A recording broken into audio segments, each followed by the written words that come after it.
Gangsters, and I'm doing the dessert for our Valentine's themed menu, and I'm doing a classic Tart tatin. Now, very simple thing to make. It's butter, apples, sugar, and puff pastry. Now, bought in puff pastry, nobody has the time to make puff pastry. We don't even do it in a restaurant, we buy them in. So I've got a pan working here, and I'm going to add some butter to it. And this is real proper butter. As you can see, the pan is nice, good and hot. And we're just going to get that all melted down, starting to foam up. Now, is our butter nicely foaming? You just want it foaming, you don't want to be putting any colour on it. And we're going to add some sugar. Nice bit of sugar, a couple of 100 grams. And what we're looking for here is we're trying to make a nice little caramely butterscotch type thing, which is going to coat the apples. So you can see, it'll start colouring very, very quickly. And you'll start to get a colour on it.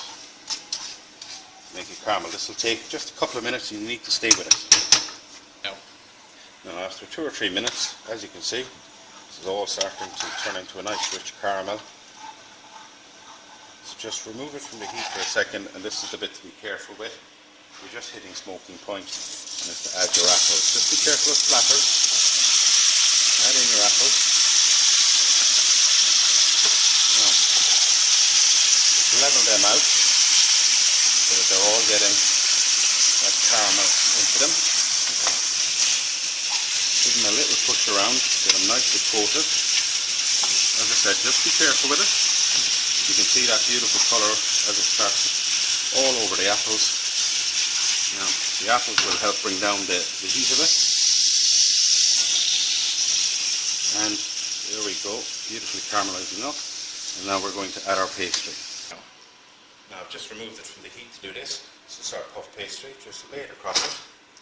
What you want to do is just tuck it in here, all the ways around. And cut off your excess then afterwards. And the great thing about puff pastry, if it tears, you can just patch it up. And I'm just going to tuck this back in, and it will form like a little layer of crust on the outside, because people like their little crusty. Now, a couple of holes, the same as you would with any traditional apple pie. Now this is going to go into the oven for 15 to 20 minutes on 180 degrees. Let it cook out, and then we will invert it. So, now that's just going to go into the oven there. 15 or 20 minutes now. So it's time for an old look-see. Make sure to use a cloth. Now, look at that.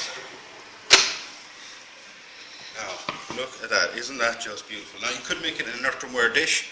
Just chef's habit, we make it in the frying pan. Yep. Now, what you do with this is going to turn it out.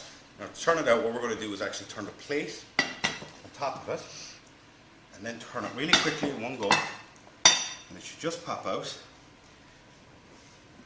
And there is your Tart tatin, steaming hot. Now, you can, if you want, dust it with some icing sugar. It's fabulous with some cream or ice cream. If you have a really nice ice cream, it's fabulous with it. It's a classical French one. You can do it with apples, you can do it with pears, plums, peaches. Same method, same recipe. It'll be a winner every time. Very quick one for the dinner party, because it's foolproof. And that's the end of our Valentine's special. We hope you use one or two of these dishes if you're going to cook at home, and we'd love to hear your comments and feedback on it if you do. Thanks very much for tuning in, from myself, from James, Paul and Kevin, and we'll see you shortly with some more videos. Thank you and good night.